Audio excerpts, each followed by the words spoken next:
दिव्य प्रकाश की फीलिंग बार बार आती रहे। तो इसी तरह आज भी, और परसों बाबा ने कहा था कि बच्चे वर्णन करने में बहुत होशियार है। मनन की बात चली ना बाबा की, तो आज भी बाबा के इसी तरह के महावाक्य है, देही अभिमानी। क्योंकि जितनी देही अभिमानी स्थिति रहेगी उतनी अवस्था शक्तिशाली होगी। डिवाइन एनर्जी देही अभिमानी। तो अब बाबा के शब्दों में सुनते हैं। 4-5-21। मीठे बच्चे, अपने आप से पूछो, मैं कितना समय बाप की याद में रहता हूँ? देही अभिमानी स्थिति कितना समय रहती है? ये 2 क्वेश्चंस पूछो। चलो हम स्टार्ट करते। आज एकदम ट्राई करेंगे, केवल ज्योतिर्बिंदु में आत्मा सामने बैठी हो, ये फील करते हुए इतने पावरफुल महावाक्य सुनेंगे। प्रश्न है, तकदीरवान बच्चे ही बाप का कौन सा डायरेक्शन पालन करते हैं? तकदीरवान बच्चे ही बाप का कौन सा डायरेक्शन पालन करते हैं? आपका डायरेक्शन है, मीठे बच्चे, आत्म अभिमानी भव। तुम सब आत्माएं मेल हो। दूसरा, आत्माएं तुम सब मेल हो, फीमेल नहीं। तुम आत्मा में ही सारा पार्ट भरा हुआ है। अब यही मेहनत व अभ्यास करो कि हम कैसे देही अभिमानी रहे। यही ऊंची मंजिल है।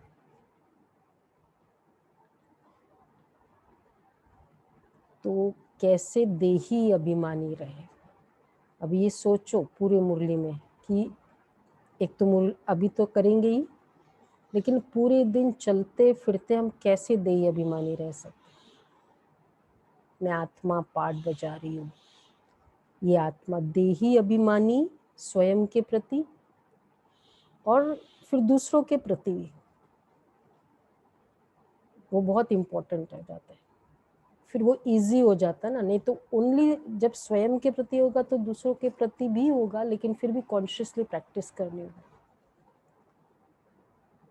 अच्छा गीत है, तकदीर जगा कर आई हो, नई दुनिया, मैं एक नई दुनिया बसा कर लाई हूँ। तकदीर जगाकर आई हूँ, मैं एक नई दुनिया बसा कर लाई हूँ। दुनिया बसा कर लाई हूँ।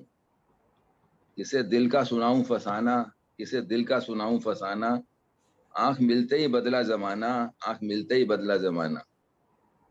मेरे होठों पे गीत किसी के, मेरे गीतों में बोल खुशी के, मेरे गीतों में बोल खुशी के।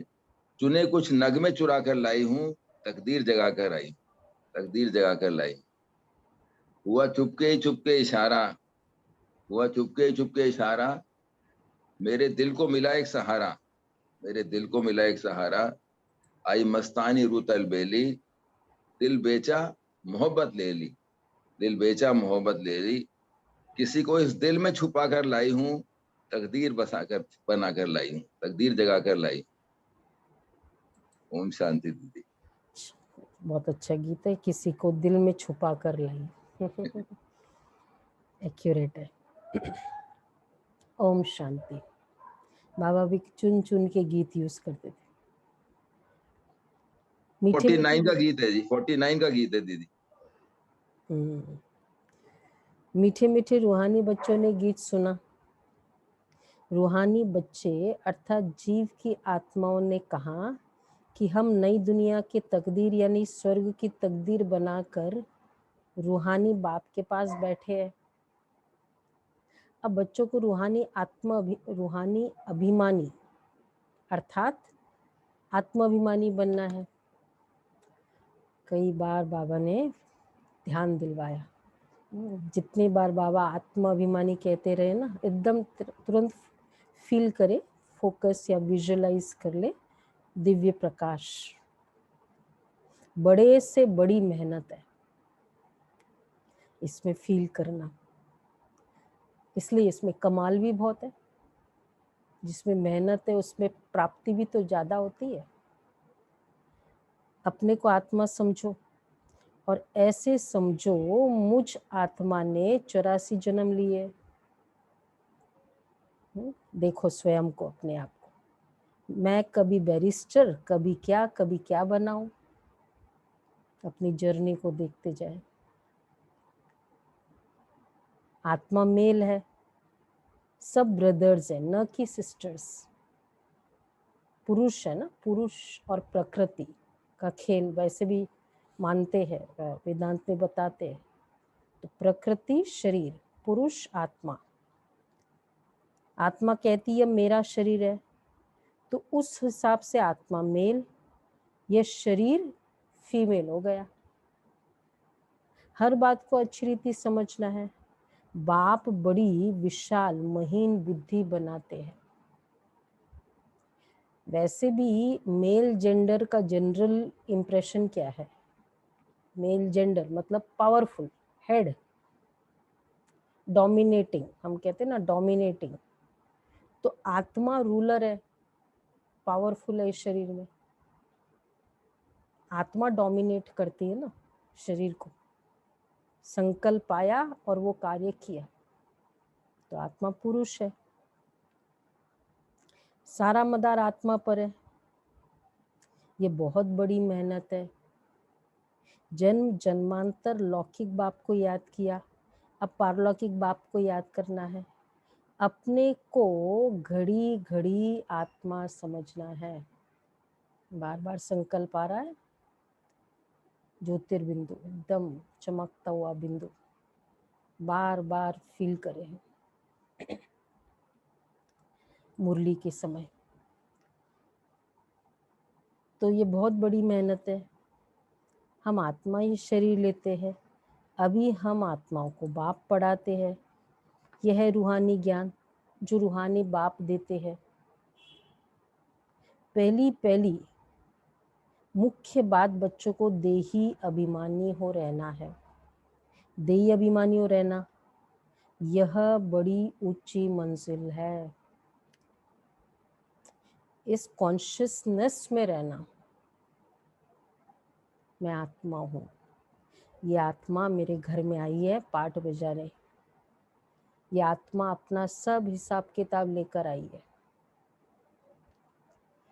ये स्टार्टिंग की ज्ञान तो समझ में आ गया, लेकिन अब इसकी प्रैक्टिस मतलब इसकी फीलिंग आती जाए कि हाँ ये आत्मा पार्ट प्ले कर लिया, अब जाएगी। फिर पार्ट कंप्लीट होने के बाद क्या करेंगे सभी? तो बाबा कहते हैं ज्ञान ऊंच नहीं है, ज्ञान में मेहनत नहीं है। सृष्टि चक्र को जानना, यह है हिस्ट्री ज्योग्राफी। ऊंचते ऊंच बाप है, फिर है सूक्ष्म वतन में देवताएं। वर्ल्ड की हिस्ट्री ज्योग्राफी तो मनुष्य सृष्टि में होती है। मूल वतन सूक्ष्म वतन में कोई हिस्ट्री ज्योग्राफी नहीं है, वो है ही शांति धाम। सत्युग है सुखधाम। मूल वतन सूक्ष्म वतन में कोई हिस्ट्री ज्योग्राफी नहीं है। सत्युग है सुखधाम, कलयुग है दुखधाम। यहाँ रावण राज्य में किसको शांति मिल नहीं सकती। अब तुम बच्चों को ज्ञान मिला है, हम आत्मा है ही शांति धाम में रहने वाली। ये ऑर्गन्स कर्म करने के लिए है, चाहे कर्म करे चाहे न करे। हम तो आत्मा है, हमारा स्वधर्म शांत है। कर्म योगी है ना आत्मा, कर्म योगी है। कर्म भी जरूर करना है। कर्म सन्यासी कभी हो नहीं सकते, बिकॉज मिनिमम कर्म तो हर कोई करेगा ही करेगा ना, खाना पीना, फिर जो भी शरीर के कर्म है। यह भी सन्यासियों का पार्ट है, घर बार छोड़ते हैं, खाना नहीं पकाते हैं, गृहस्थियों से भिक्षा मांगते हैं, फिर भी उन गृहस्थियों के पास खाते हैं ना। उस गृहस्थ को छोड़ा और फिर उन्हीं गृहस्थियों से फिर भिक्षा ले रहे हैं, तो थोड़ा एक क्वेश्चन मार्क होता है ना, फिर क्यों किया?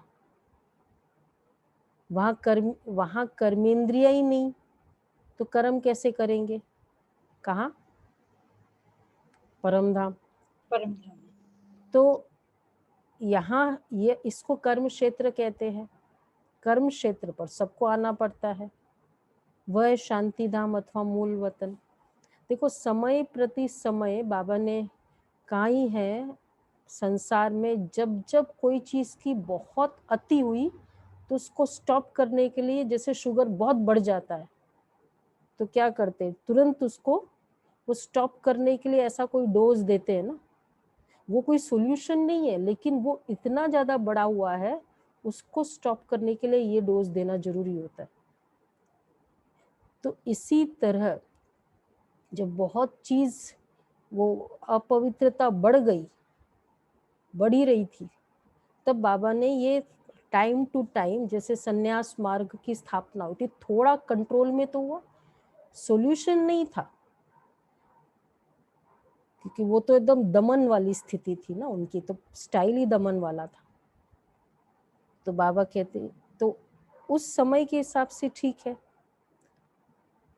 कर्म क्षेत्र पर सबको आना पड़ता है, वह है शांति धाम अथवा मूल वतन।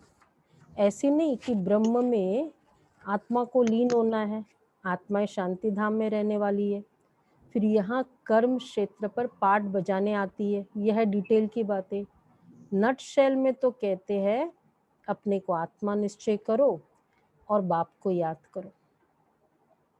संकल्प चला वापस, आत्मा बोलते ही point of light Divya Prakash पे फीलिंग आ जाए। तो अपने को आत्मा निश्चय करो और बाप को याद करो, तो विकर्म विनाश हो जाए। इसको ही भारत का प्राचीन योग कहा जाता है। देखो कितना बाबा एक्यूरेट है, सिर्फ इसी से विकर्म विनाश होंगे। तो चाहे ब्रह्मा बाबा को सामने रखो तो भी विकर्म विनाश नहीं होंगे।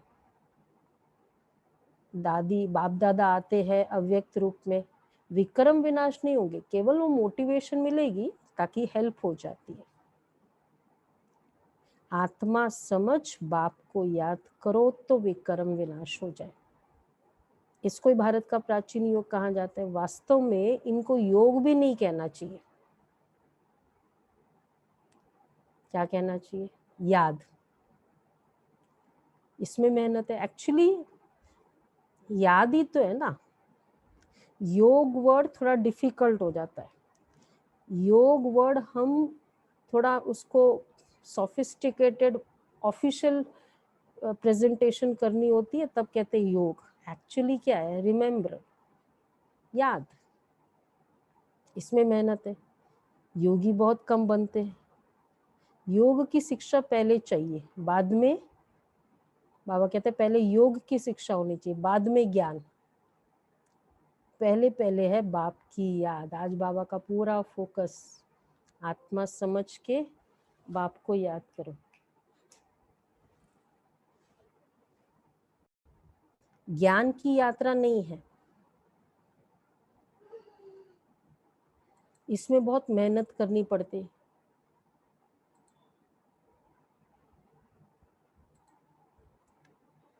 कोई तो भल बीके कहलाते हैं, परंतु बाप को याद ही नहीं करते। बाप आकर ब्रह्मा द्वारा तुम बच्चों को देही अभिमानी बनाते हैं। ये देह अभिमानी थे, अभी देही अभिमानी बनने का पुरुषार्थ चल रहा है। देही अभिमानी स्टार्ट मतलब सतयुग स्टार्ट, देह अभिमान की कॉन्शियसनेस मतलब द्वापर युगी कलयुगी संस्कार। स्ट्रॉन्ग है तो फिर कलयुगी संस्कार।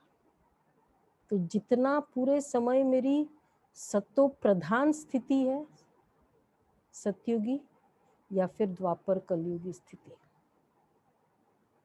बाबा कहते हैं अब देही अभिमानी बनने का पुरुषार्थ चल रहा है। ब्रह्मा कोई भगवान नहीं है, यहाँ तो सब मनुष्य मात्र पतित है। पावन श्रेष्ठाचारी एक भी नहीं है। आत्मा इसलिए देखो एक भी, क्योंकि चलो पवित्र रहते हैं, आत्मा का ज्ञान कहाँ है? मैं आत्मा हूँ, मैं आत्मा पवित्र हूँ, बेसिकली ये ज्ञान नहीं है ना। प्योरिटी अच्छी है, ब्रह्मचर्य अच्छा है, ठीक है, तो लेकिन ये ज्ञान, इसलिए बाबा कहते हैं यहाँ एक भी पावन नहीं है। आत्मा के लिए कहा जाता है पुण्य आत्मा पापात्मा। मनुष्य भी कहते हैं मेरी आत्मा को तंग नहीं करो, परंतु समझते नहीं कि मैं कौन हूँ। पूछा जाता है हे जीव की आत्मा तुम क्या धंधा करते हो? कहेंगे मैं आत्मा। हे जीव की आत्मा तुम क्या धंधा करते हो? बोलो भाई, जवाब दो। मनोज भाई जवाब दो। कहेंगे मैं आत्मा इस शरीर द्वारा फलाना धंधा करता हूँ। ये आंसर चाहिए। मैं आत्मा, मैं बिजनेस करता नहीं हूँ, इस शरीर द्वारा फलाना धंधा करता हूँ। पूछा जाता है तो पहले पहले ये निश्चय कर बाप को याद करो। देखो आत्मा को प्रायोरिटी देना सारा समय, उसको कहेंगे आत्म अभिमानी बनना। अब मैं आत्मा, ठीक है, फिर शरीर द्वारा। यह रूहानी नॉलेज सिवाय बाप के कोई दे न सके। बाप ने आकर देही अभिमानी, बाप आकर देही अभिमानी बनाते हैं। ऐसे नहीं कि ज्ञान में कोई तीखे जाते हैं तो वह पक्के देही अभिमानी बने हैं। देही अभिमानी जो है वह ज्ञान को अच्छी रीति धारण करते हैं। बाकी तो बहुत है जो ज्ञान को अच्छी रीति समझते नहीं है, परंतु शिव बाबा की याद भूल जाते हैं। घड़ी घड़ी अपने को आत्मा समझ बाप को याद करना है। इसमें जिन मुआफिक बनना है। जिन की कहानी है ना, जिन मुआफिक बनना है। बाप भी ये काम देते हैं मुझे याद करो। जिन की कहानी मालूम है ना सबको? नयों को तो, नयों को भी पता है ना जिन की कहानी? नहीं पता? दीपिका बहन, वो बोला ना उसको स्टोरी कई बार बाबा ने मुरली में कहा है। उसको बोलो, उसने कहा कि काम, मुझे काम दो नहीं तो मैं खा जाऊंगा, और वो काम जल्दी कर लेता था। तो फिर अब क्या करे, जो भी काम दे फटाफट कंप्लीट करते। तो फिर उसको काम दिया कि तुम सीढ़ी उतरो और चढ़ो, जब भी ये काम कंप्लीट हो जाए ना तो उसके बाद ये किया करो। तो बाबा कहते हैं जिन मुआफिक याद करो, हम भी जिन्न बन जाए। जिन्न ये भूत के लिए कहते हैं ना। अब कैसे करें जिन्न मुआफिक? जिन्न मुआफिक करो। बोलो शशि बेन।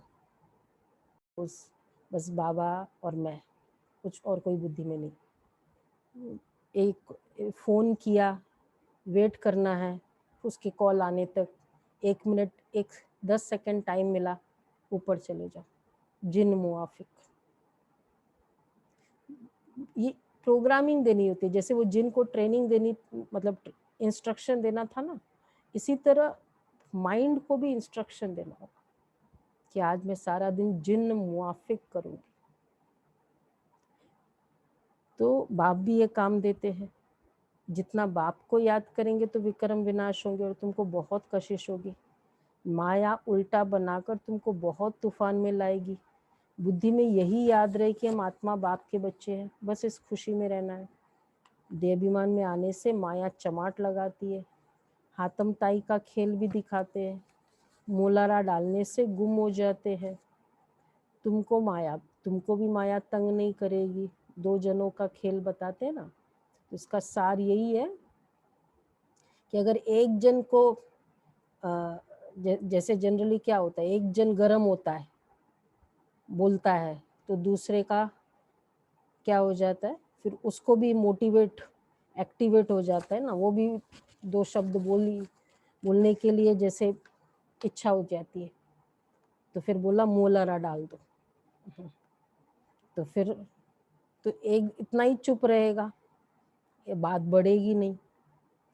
तो मोलरा डालने से गुम हो जाते हैं। कुछ मुंह में कुछ डाल देंगे, मोलरा मतलब कुछ मुंह में डाल दो, तो बोल नहीं सकेंगे, तो वो घी नहीं मिलेगा ना आग को। तुमको भी माया तंग करेगी अगर बाप की याद में रहेंगे तो इस पर ही युद्ध चलती है। नहीं तो बाबा क्या कहते हैं, अगर मोलरा नहीं डाला तो फिर चटा बेटी, अभी इसमें तो नहीं बोला, फिर हो जाता है ना चटा बेटी, फिर क्लैश ऑफ वॉर, क्लैश हो जाता है। इस पर ही युद्ध चलती है। तुम पुरुषार्थ करते हो याद करने का, लेकिन माया ऐसा नाक से पकड़ेगी जो याद करने ही नहीं देगी, और तुम तंग हो सो जाएंगे। अमृत वेले उठे, बहुत अच्छा लगा, बहुत नशे से, अब करते करते योग लगा नहीं, व्यर्थ संकल्प चलने लगे, व्यर्थ संकल्प चलते चलते फिर थोड़ा सुस्ती आने लगे, तो फिर क्या सोचते, सो जाओ ना, इससे तो ऑफिशियली सो जाओ ना, ये माया। तो बाबा कहते हैं लेकिन माया ऐसी पकड़ेगी जो याद ही करने नहीं देगी, इतना माया से युद्ध चलेगी। हाँ, बाकी वर्ल्ड की हिस्ट्री ज्योग्राफी तो मोस्ट सिंपल है। तुमको घड़ी घड़ी कहाँ जाता है, हमेशा समझो, देखो अब क्या समझना है अभी, घड़ी घड़ी हमेशा समझो, अब हमारे 84 जन्म पूरे हुए। ठीक है, ये फील हो रहा है सबको कि बस अब नहीं, वापस संपूर्ण बन के जाना है। तो 84 जन्म पूरे हुए, अब हम जाते हैं बाबा से मिलने। ये याद रहना ही मुश्किल है, तो यही आत्मा समझते ही सारा ज्ञान, सारा कनेक्शन ही उसके साथ है। किसके 84 जन्म पूरे है, शरीर के थोड़ी, आत्मा के। मैं आत्मा हूँ, अब मेरा ये 84वां लास्ट जन्म का ये सब आत्माएं मेरे साथ आई है, तो मेरा तो 84 जन्म पूरा हो रहा है, अब इन आत्माओं का भी हो रहा है या नहीं, इस आत्मा के जितनी जर्नी है उतना होगा।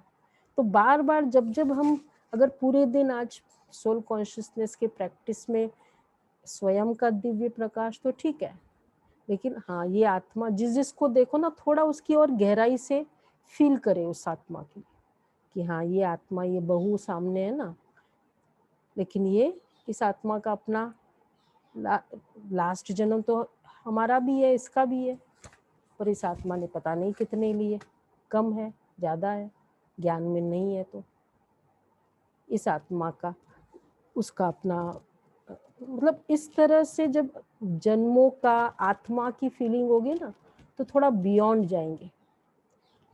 रिलेशन और डेजिग्नेशन में जब हो जाता है, उसकी कॉन्शियसनेस होती, तो बस इसी जन्म की कॉन्शियसनेस में ज़्यादा रहते हैं। इसलिए बाबा कहते हैं अब हम जाते बाबा से मिलने, ये याद रहना ही मुश्किल है। तो ऐसे नहीं, हम तो बहुत अच्छा, बाकी किसको समझाना कोई मुश्किल थोड़ी है, समझाना तो बहुत इजी है, 7 दिन का बच्चा भी बाबा कहते समझा देते हैं। ऐसे नहीं कि हम तो बहुत अच्छा समझाते हैं, नहीं, पहली पहली बात ही है याद की,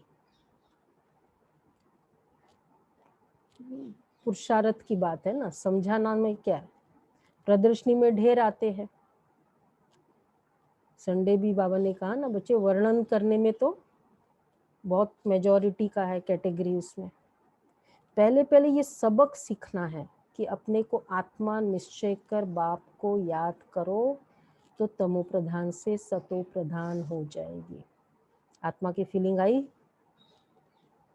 जैसे बाबा ने आत्मा कहा, हाँ या ना, कोई इमोशन नहीं है? आई ना? हाँ। हाँ जी। तो बार बार ये पुरुषार्थ हो तो ऐसे लगेगा कि पूरे टाइम कितनी बार फीलिंग में रहे आत्मा की। तो बाबा कहते पहले पहले यही पाठ सिखाना है अपने को, आत्मा निश्चय कर, बाप को याद करो तो तमो प्रधान से सत्व प्रधान बनेंगे। पहले लेसन ही यह देना है। भारत का प्राचीन योग कोई सिखा नहीं सकता, बाप जब आकर सिखाए तब सीख सकते हैं। मनुष्य मनुष्य को राजयोग सिखा नहीं सकता। मनुष्य मनुष्य क्यों? मनुष्य मनुष्य को राजयोग सिखा नहीं सकते, इम्पॉसिबल है। सतयुग में तो है ही पावन, वहां तो प्रारब्ध भोगते हैं। यहाँ ज्ञान अज्ञान की बात ही नहीं है। भक्ति मार्ग में ही बाप को पुकारते हैं, वहां तो ज्ञान अज्ञान की बात ही नहीं है। सतयुग में न ज्ञान की न अज्ञान, सारा न कलयुग में ज्ञान की बात है न सतयुग में ज्ञान अज्ञान की बात है। सारा जो क्या कहेंगे इम्पोर्टेंट बातें सब इधर होती है संगम युग में, जब हम ज्ञान लेते हैं। मनुष्य मनुष्य को राजयोग सिखा नहीं सकता। भक्ति मार्ग में ही बाप को पुकारते कि आकर दुख हरो सुख दो। सतयुग त्रेता में कोई गुरु गोसाई होते ही नहीं, वहां तो सदगति पाई हुई है।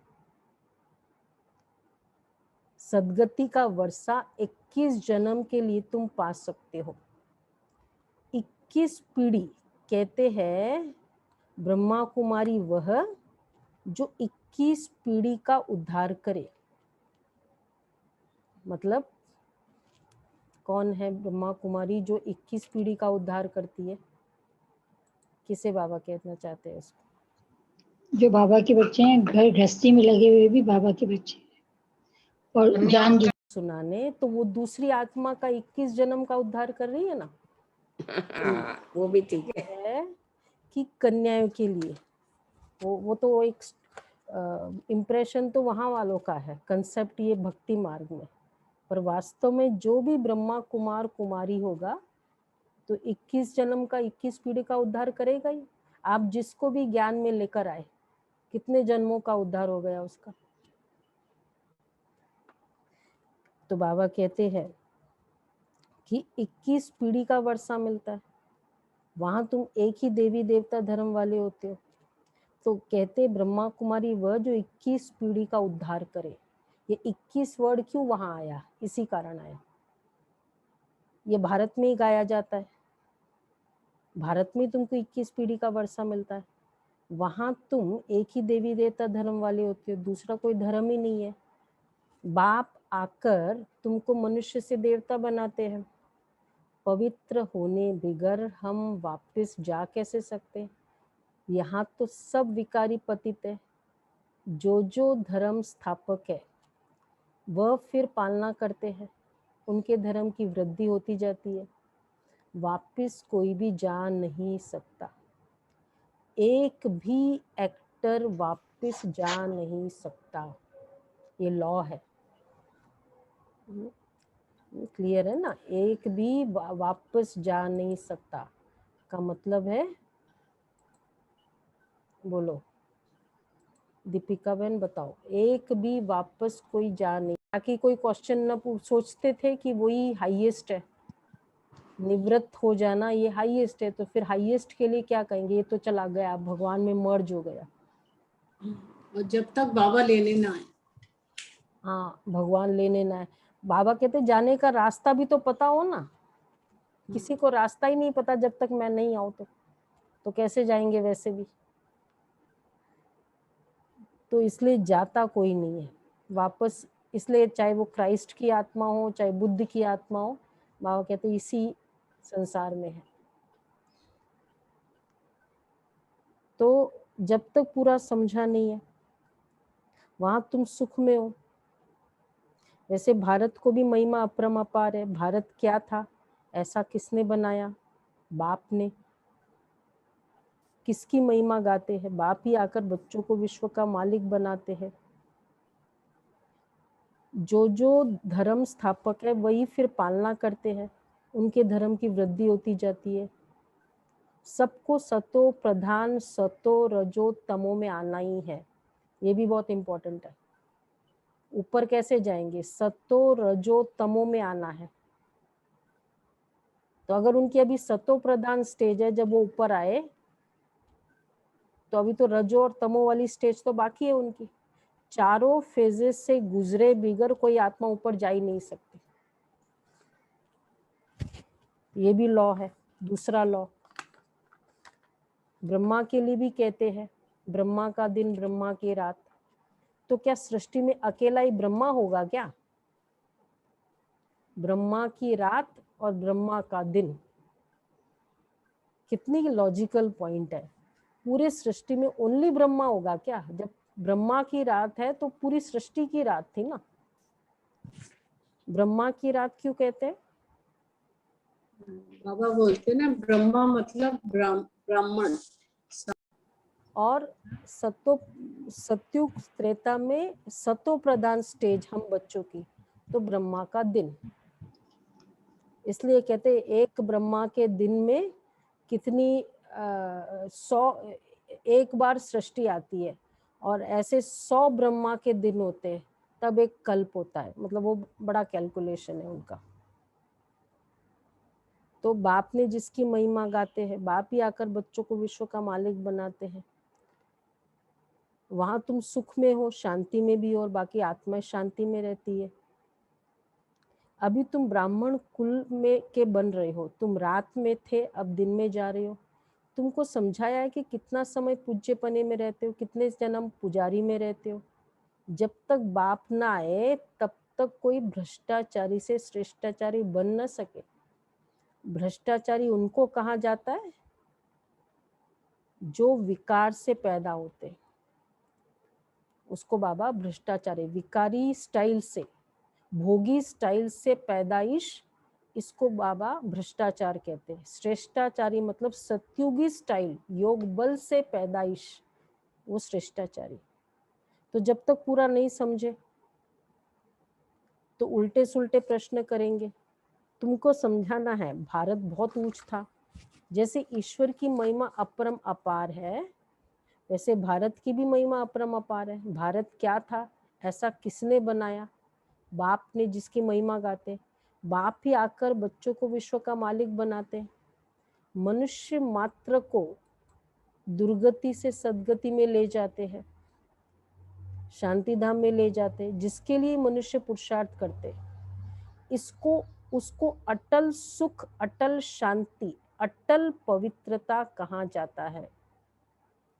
अटल, टलाए, टलता ही नहीं वहां का सुख। अटल पवित्रता, वहां तुम सुख में भी हो, शांति में भी हो, और बाकी सब आत्माएं शांति में रहती है। सत्युग की डेफिनेशन जो हमने, वो तो चलो बहुत कॉमन है। जहां इच्छा की अविद्या हो, जहां दुख भी कुछ होता है उसकी भी अविद्या, ये है सत्युग। अटल सुख, इसलिए टलता ही नहीं है, अटल शांति। और कलयुग की डेफिनेशन, एवरी सेकंड केवल इच्छाएं इच्छाएं। मैक्सिमम जन्म, और बाकी आत्माएं शांति में रहते, मैक्सिमम जन्म तुम लेते हो, बाकी मिनिमम वाले अटल शांति में रहते हैं। अटल, जिसमें शांति शांति है, वह जैसे जो मिनिमम जन्म वाले, वह जैसे मच्छरों सदृश आए, एक आधा जन्म पाठ बजाया और यह क्या, चला ही गए। क्या है, उनकी कोई वैल्यू ही नहीं है। लास्ट में थोड़ा आया बॉलिंग करने वाला, वो बैटिंग करने वाला, 3-4 बॉल खेला और तब तक खत्म, 50 ओवर खत्म। क्या है उसकी वैल्यू? इनफैक्ट एक्चुअली उसको लास्ट भी क्यों रखा जाता है? मतलब क्लियर है ना कि उसके अंदर पोटेंशियल ही नहीं है। हाँ, उसकी अच्छी परफॉर्मेंस ही नहीं है इसीलिए। तो जो आत्माएं लास्ट में आई, हम कहते हैं कि मेजॉरिटी टाइम में शांति में रहूं, अच्छा है परम धाम में, मतलब मेरे अंदर एक्टिंग की पोटेंशियल ही नहीं है ना। तो बाबा इसलिए कहते मच्छरों की क्या वैल्यू है, रात को जन्मते रात को ही मर जाते। तो ये आत्माएं कैसी है, इस सृष्टि चक्र में कलयुग एंड में आई और कलयुग एंड में चली गई। वो तो ऐसे कितने मच्छर होते हैं, रात को ही पैदा होते हैं, रात को चले जाते हैं। इस समय बहुत करके शांति चाहते हैं, क्योंकि इस समय गुरु लोग हैं शांति में जाने वाले। तुम यहाँ आए हो स्वर्गवासी के बनने के लिए। स्वर्गवासी को शांतिवासी नहीं कहेंगे, शांतिवासी निराकारी दुनिया को कहा जाता है। मुक्ति अक्षर गुरुओं से सीखते हैं।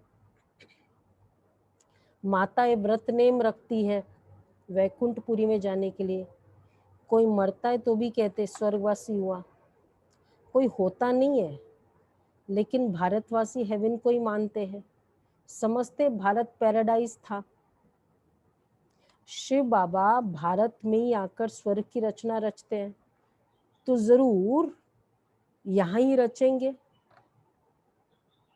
भारत में आकर स्वर्ग की रचना रचते हैं तो फिर इस समय आना होगा ना। ऐसे थोड़ी द्वापर युग में रच के रख दे। कभी भी हम नया मकान भी बनाने का कब सोचते हैं, मकान के रेनोवेशन कंप्लीट करे वो कब सोचते हैं, जब बहुत पुराना हो जाता है, जब थोड़ी सी वायरिंग खराब हो, जर्जरीभूत हो जाता, उसमें हम नहीं चेंज करेंगे, सोचेंगे। जब देखते वायरिंग भी खराब है, फिर अंदर के लीकेज भी इतनी हो रही है, ये अलमारियों की लकड़ियां भी दिमक लग गई है, मतलब ओवरऑल बहुत ज़्यादा डिटोरेशन लगता है ना, तब सोचते हैं बेटर है पूरा ही तोड़ के किया जाए। छोटे मोटे में नहीं चलता। तो कलयुग एंड में पैराडाइज रचते हैं। कहते हैं मैं आता हूँ स्वर्ग और नर्क के संगम पर, कल्प के संगम पर आते हैं। उन्होंने फिर युगे युगे लिख दिया, कल्प का अक्षर भूल गए, यह भी खेल बना हुआ है, वही फिर रिपीट होगा। इस अंतिम जन्म में तुम बाप को और सृष्टि चक्र को जानते हो, कैसे स्थापना होती है नंबरवार, सो अब तुम जानते हो। ये सारा खेल तुम भारतवासियों पर ही बना हुआ है। अभी तुम बाप द्वारा राजयोग सीखते हो, बाप की याद से सही राज्य पाते हो। चित्र भी खड़े हैं ना, ये सब चित्र किसने बनाए, इनको कोई गुरु गोसाई तो है नहीं। अगर कोई गुरु होता, ब्रह्मा बाबा का कोई गुरु होता, शिव बाबा का, तो फिर तो उसने औरों को भी, शिव बाबा को सिखाया तो औरों को भी तो सिखाता साथ में। तो अगर कोई गुरु होता तो गुरु को एक शिष्य थोड़ी होता, अनेक होते। यह नॉलेज सिवाय एक बाप के और कोई जान न सके। बहुत लोग पूछते हैं, देखो कितना क्लियर बाबा की ज्ञान की ट्रांसपेरेंसी भी कितनी है। सामने देखो, बाबा जब आए सामने कुछ भी किताब थी, हम लोग तो मुरली को कितना रेफर करना होता है, ऐसे कोई किताब नहीं, कुछ नहीं, सामने बाबा बोलते जा रहे। तो कहाँ, किसने सिखाया फिर उनको? कोई सिखाया होता तो कुछ तो सामने रेफरेंस होता। तो बाबा कहते हैं, ये बहुत लोग पूछते हैं, ये चित्र तुम्हारे दादा ने बनवाए हैं? ये सब चित्र जो है ना 7 डेज के क्या कहेंगे, किसने बनवाए हैं 7 डेज के चित्र? दृष्टि से साक्षात्कार कराया है। सबको पता है ना कैसे ये चित्र बने। मेजॉरिटी तो यही थे कि साक्षात्कार हुआ, और वो फिर जैसे जैसे वो बोलते थे पेंट और प्रिंट करते थे। उन्होंने तो किया वहां, लेकिन इधर फिर पेंटर ने किया, फिर कुछ विचार सागर मंथन से किया। सीढ़ी का चित्र, ये अपना निर्भय मेरे भाई ने किया था। झाड़ का चित्र चंद्रहास दादा ने, नहीं चंद्रहास, हाँ चंद्रहास थे या शायद विश्व रतन, उन्होंने किया। मतलब कुछ कुछ विचार सागर मंथन से बाकी साक्षात्कार, वैकुंठ का भी साक्षात्कार कराया। वहाँ कैसे स्कूल चलती है, क्या भाषा होती है, सब साक्षात्कार किए हैं। बच्चे भट्टी में थे तो बाबा बच्चों को बहलाते थे। 14 साल कुछ और देखना ही नहीं है, करना ही नहीं है, तो बाबा बहलाते थे। कराची में सिर्फ तुम ही अलग रहे हुए थे, जैसे अपनी राजाई थी, अपनी तात अपनी बात। पाकिस्तान जब हुआ 48 ना 51 में यहाँ आए, 3 साल तो जैसे बहुत अच्छे से उनको वहाँ की गवर्नमेंट भी ट्रीट करती थी। वो तो कहते थे अल्लाह के बंदे हैं, समझते थे ये खुदा प्रस्त है। बाबा ने समझाया है, तुम हो नन्स। नन्स का मीनिंग है, नन्स मतलब बाबा हमेशा कहते हैं नन बट वन। नन, तो जिसका, इसलिए वाइट ड्रेस पहनते हैं ना, वो नन्स भी वाइट ड्रेस पहनते हैं ना। आप लोग को पता है ना, नन्स क्रिश्चियन मिशनरीज में होती हैं, वो नन्स होती है पूरी सिंगल रहती है, मतलब ब्रह्म पवित्र रहती है। तो बाबा कहते वो हमारा यादगार है, नन बट वन। एक बाप के सिवाय और कोई को याद ही नहीं करना है। वह नन्स क्राइस्ट को ही जानती है, उनके सिवाय कोई को नहीं। तुम जानते हो वर्षा एक शिव बाबा से मिलता है, शिव बाबा तो है बिंदी, वह भी तो कोई द्वारा ही समझाएंगे ना। प्रजापिता ब्रह्मा तो जरूर यहाँ होगा। बाप कहते इनके बहुत जन्मों के अंत के जन्म में पतित शरीर में प्रवेश करता हूँ, लास्ट जन्म में। अच्छा, मीठे मीठे सिकिलदे बच्चों प्रति माता पिता बाप दादा का याद प्यार, गुड मॉर्निंग। रूहानी बाप की रूहानी बच्चों को नमस्ते। हम रूहानी बच्चों की रूहानी बाप दादा का प्यार, नमस्ते, गुड मॉर्निंग। थैंक यू बाबा। थैंक यू बाबा, थैंक यू बाबा। तो बाबा ने कितने सारे पॉइंट बताए आत्माभिमानी के, क्या क्या कैसे प्रैक्टिस करेंगे आत्माभिमानी की, याद है ना। सोचना फिर, धारणा के लिए सारे ज्ञान को अच्छी रीति धारण करो, देही अभिमानी बनना है। ज्ञान को अच्छी रीति धारण कर देही अभिमानी बनना है। यही मेहनत है, यही ऊंची मंजिल है।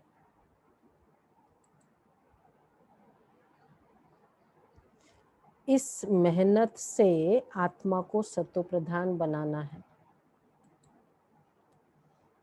इस मेहनत से आत्मा को सत्वप्रधान बनाना है।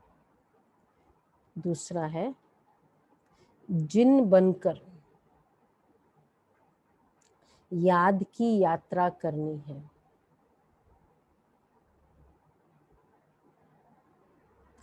माया कितने भी विघ्न डाले, लेकिन मुख में मुलहरा डाल देना है। माया से तंग नहीं होना है।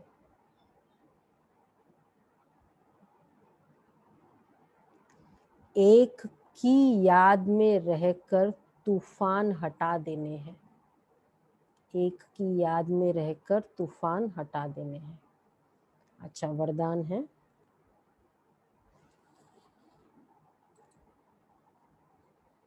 अलौकिक खेल और खिलौने से खेलते हुए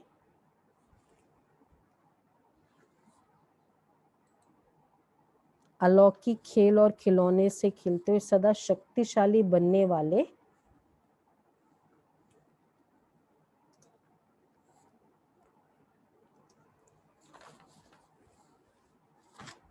अचल अडोल भव।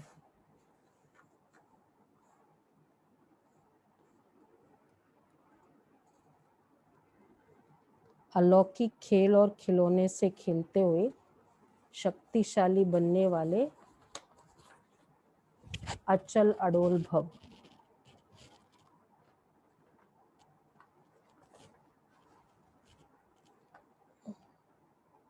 अलौकिक जीवन में माया के विघ्न आना भी अलौकिक खेल है।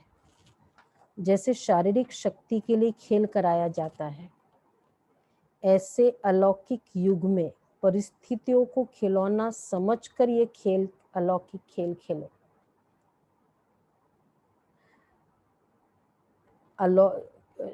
अलौकिक जीवन में क्या खेल है? माया आना, माया के विघ्न आना, यही अलौकिक खेल है।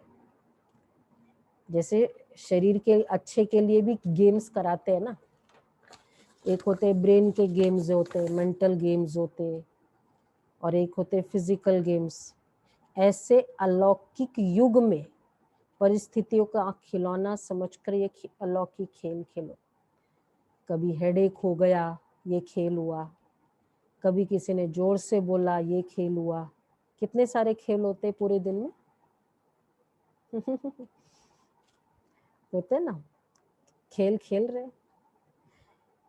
इनसे डरो व घबराओ मत, सर्व संकल्पों सहित स्वयं को बाप दादा पर बलिहार कर दो, तो माया कभी वार नहीं कर सकती।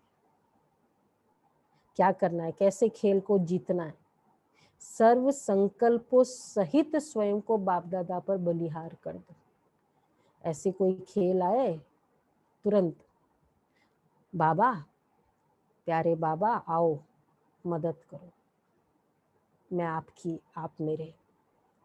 रोज अमृत वेले साक्षी बन स्वयं का सर्व शक्तियों से श्रृंगार करो, तो अचल अडोल रहेंगे। तो दो बातें हैं खेल को करना। फर्स्ट ऑफ ऑल, इसलिए अभी कोई क्रोध करेगा ना, ये गेम आया है, उसके लिए तुरंत उस समय स्वयं को और बाप दादा पर बलिहार कर दो। सर्व संकल्प, ये करता है, ये नहीं करता है, मतलब अटैक हो गया, फिर तो वो गेम में मैं हार रही हूँ। इमीडिएटली बाबा याद आया, मतलब गेम में जीत। इजी। हाँ।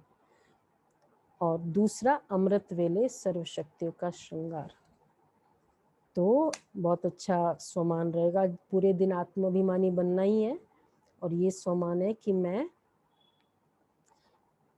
अलौकिक खेल खेलने वाली अचल अडोल आत्मा हूँ।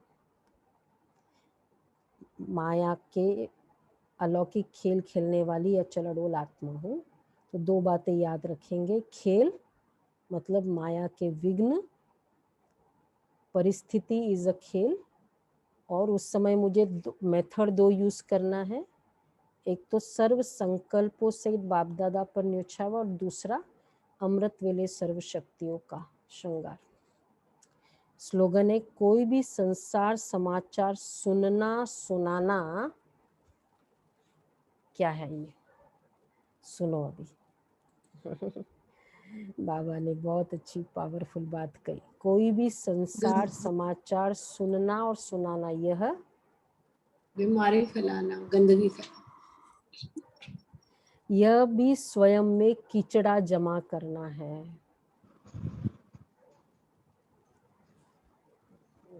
ऐसा कोई समाचार न सुनो और न सुनाओ। सुन लिया तो सुनाओ नहीं, ये ऐसा हुआ, इसके घर में ऐसा हुआ, ये ऐसा हुआ, ये कुछ हमको सुनाना नहीं है, क्योंकि वैसे ही आत्मा इतनी आजकल डिमोटिवेटेड है, जरूरत नहीं। और न सुनो न सुनाओ। अच्छा जी, मैं बाबा के महावाक्य, आज तो क्विज है, तैयारी की है सभी ने, लेकिन बहुत अच्छा था कर्मातीत का, मैंने भी बहुत ही अच्छा लगा मुझे भी। बाबा की कर्मातीत की सीरीज थी ना। चलो थोड़ा पुरुषार्थ देख लेते हैं, फिर क्विज के लिए। कर्म और योग का बैलेंस और बढ़ाओ। कर्म करते योग की पावरफुल स्टेज रहे, इसका अभ्यास बढ़ाओ। जैसे सेवा के लिए इन्वेंशन करते, वैसे इन विशेष अनुभवों के अभ्यास के लिए समय निकालो और नवीनता ला करके सबके आगे एग्जाम्पल बनो। ये अभ्यास का कैसे कर्म करते समय, जो हमको पता है रेगुलर कर्म है, स्थिति बहुत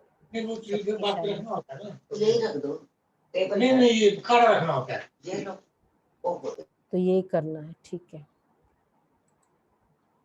ये पुरुषार्थ करना है, बहुत पावरफुल है। उसके लिए मैं समझती हूँ एक हॉन्टिंग थॉट देना है अपने आप को। मैंने 3 ऐसे विजुअलाइज फीलिंग्स को बहुत अपने सामने 3 दिन से वो पुरुषार्थ कर रहे हैं। कुछ भी ऐसे जैसे जो मुझे अच्छे लगे, बाबा की प्रकाश एकदम चारों तरफ पूरे समय मेरे पास, पूरे सेंटर में बाबा की पावरफुल किरणें आ रही है कंटिन्यूसली। मतलब 10-15 मिनट कंटिन्यूसली बैठ कर इसका अभ्यास करते हैं ना, फिर बाद में फिर वो नेचुरल, तो जैसे ही थोड़ा संकल्प कम होता है ना, बैक टू दैट आ जाता है, ये बार बार वो फीलिंग आ जाती है। लेकिन उसके लिए पहले बैठ कर वो करना होता है। तो ऐसे 2-3, फिर वतन का, फिर स्वयं का, स्वयं के प्रति श्रेष्ठ फीलिंग, बहुत श्रेष्ठ फीलिंग। तो ये नहीं तो ये नहीं तो ये, ताकि और कोई मिले नहीं मन को। जैसे बाबा ने कहा ना, जिन मुआफिक, वैसे ये पुरुषार्थ आप सभी ट्राई करके देखो। एक पावरफुल ऐसे ही रखो, तब वो कर्म करते बाबा की याद आई। तो मुरली में भी था जिन मुआफिक आत्मा, इसमें भी है, वरदान में भी है, और फिर पुरुषार्थ भी करना है। आज का इसमें भी था, व्यक्त इशारे में भी। ओके, आज का पुरुषार्थ दिखा देते। बाकी